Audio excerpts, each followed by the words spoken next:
আসসালামু আলাইকুম প্রিয় শিক্ষার্থীরা, আশা করি তোমরা সবাই ভালো আছো। আজ আমরা ইতিহাস ও সামাজিক বিজ্ঞান বইয়ের অনুশীলনী কাজ 1 নবম শ্রেণী আলোচনা করব। তো এখানে দেখো, এখন আমরা উপরের ঘটনা সম্পর্কে নিজেদের মতামত লিখি। মতামত লেখা শেষ হয়ে গেলে নিজের মতামত বলি এবং সহপাঠীদের লেখা মতামত শুনি। এরপর নিজের মতামতের সঙ্গে সহপাঠীদের মতামতের মিল ও অমিল খুঁজি। তো তোমরা এখনও যারা চ্যানেলটি সাবস্ক্রাইব করে অবশ্যই সাবস্ক্রাইব করে ফেলো, আর যারা সাবস্ক্রাইব করেছে তাদেরকে অসংখ্য ধন্যবাদ। আর অবশ্যই সাবস্ক্রাইব করে বেল আইকন প্রেস করে রাখবে, তাই যখনই ভিডিও আপলোড দিব তোমাদের কাছে চলে যাবে। তো তোমরা 85 পেজটি দিতে বলেছো দ্রুত, তাই আজ 85 পেজটি সমাধান করব। তো এটি আমরা করার আগে আমরা দেখো, এখানে বলা হয়েছে যে এখানে যে আমাদের উপরের যে ঘটনাটা সেটা আগে আমাদের জেনে নিতে হবে, ঠিক আছে? ইম্পর্টেন্ট অনেক, তো চলো আমরা সেটাকে জেনে নিই। তো এখানে দেখো উপরের যে ঘটনা, ঠিক আছে, এই যে ঘটনাটা এখান থেকে শুরু, ঠিক আছে? তাহলে দেখো, শুভঙ্কর কি আসলেই ফাঁকি দিয়েছিল? শুভঙ্করের ফাঁকি বাগধারাটি দিয়ে প্রতারণা করা, ফাঁকি বা ধোঁকা দেয়া বোঝায়। এর অর্থ হলো হিসাব নিকাশের মার প্যাচে আসল বিষয় রেখে কর্তৃপক্ষ বা সাধারণ মানুষকে ধোঁকা দিয়ে ফায়দা হাসিল করার কৌশল। আমাদের অনেকের মতেই হয়তো প্রশ্ন জাগছে, কে এই শুভঙ্কর? তিনি কি এমন ফাঁকিবাজি কাজ করলেন? চলো এটার পেছনের ইতিহাসটা একটু জানা যাক। শুভঙ্কর ছিলেন একজন অসাধারণ গণিতবিদ। তিনি আর্যার গণিত সংক্রান্ত কতগুলো বিধি মাধ্যমে জটিল অঙ্কের সমাধান দিয়েছেন। আগে ক্যালকুলেটর ছিল না। তিনি মানসাঙ্ক বা মুখে মুখে বড় বড় অঙ্ক কষায় দক্ষ ছিলেন।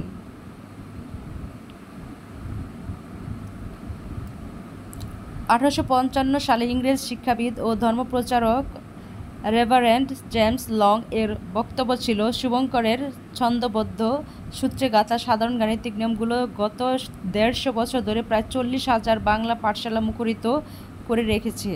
এত বড় মাপের একজন গণিতবিদকে নিয়ে তাহলে কারা এমন অপবাদ দিল, তা একটু পরে আমরা জানতে পারবো। তার আগে চলো শুভঙ্করের একটি আর্যা সম্পর্কে জেনে নিই।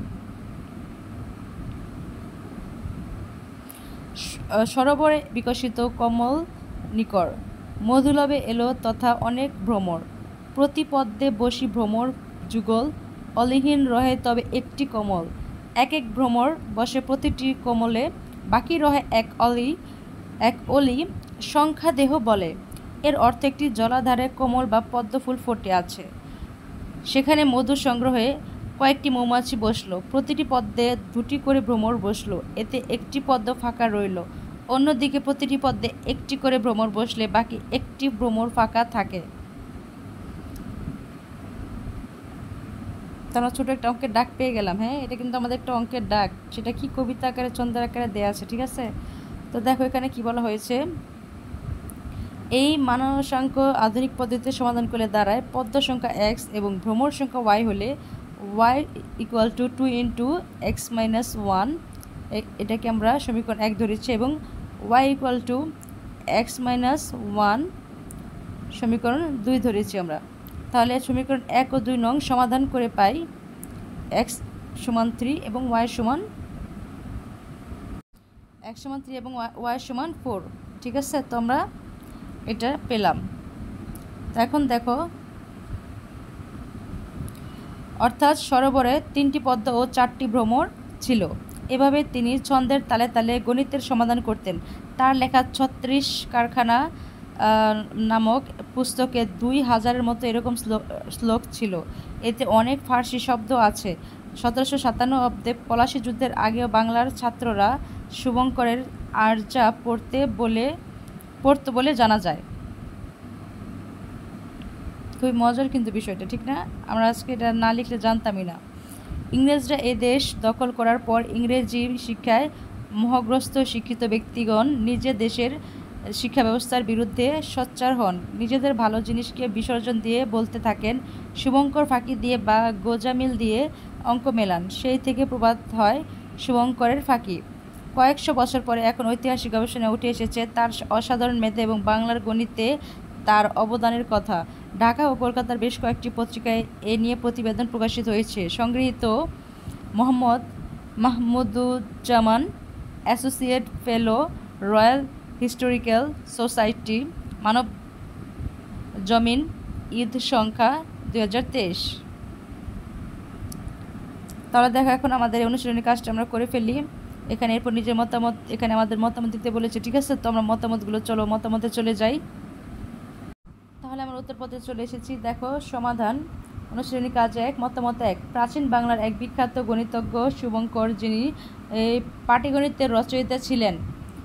তিনি ছন্দের তালে তালে গণিত সমাধান করতেন। তিনি মানুষাঙ্কের সাথে জমির জিনিস ও রাজস্ব সংক্রান্ত সব অঙ্ক কবিতার ছন্দে প্রকাশ করতে গিয়েছিলেন। কিন্তু ইংরেজরা এই দেশ দখল করার পর ইংরেজি শিক্ষায় মোহগ্রস্ত শিক্ষিত ব্যক্তিগণ নিজেদের ভালো জিনিসকে বিসর্জন দিয়ে বলতে থাকেন যে শুভঙ্কর ফাঁকি দিয়ে অঙ্ক মেলান। এভাবেই শুভঙ্করের ফাঁকি কথাটির প্রচলন শুরু হলো, যার অর্থ প্রতারণা করা। এখন আমরা দেখব মতামত 2। যেহেতু প্রতিটি ঘটনায় নেতিবাচক ও ইতিবাচক ফলাফল থাকে, তাই শুভঙ্করের ফাঁকি কথাটিও দুইভাবে ব্যাখ্যা করা যায়। শুভঙ্কর ছিলেন অসাধারণ গণিতবিদ। তিনি গণিত সংক্রান্ত কতগুলো বিধির মাধ্যমে জটিল অঙ্কের সমাধান দিয়েছেন। তিনি মুখে মুখে বড় বড় অঙ্ক কষায় দক্ষ ছিলেন। 1855 সালে ইংরেজ গণিতবিদ ও ধর্মপ্রচারক রেভারেন্ড জেমস লংয়ের বক্তব্য ছিল, শুভঙ্কর ছন্দবদ্ধ সূত্রে গাঁথা সাধারণ গাণিতিক নিয়মগুলো গত 150 বছর ধরে প্রায় 40,000 পাঠশালা মুখরিত করে রেখেছে। তাই বলা যায় শুভঙ্করের ফাঁকি কথাটির মাধ্যমে তার অবদানকে ভুলভাবে ব্যাখ্যা করা হয়েছে।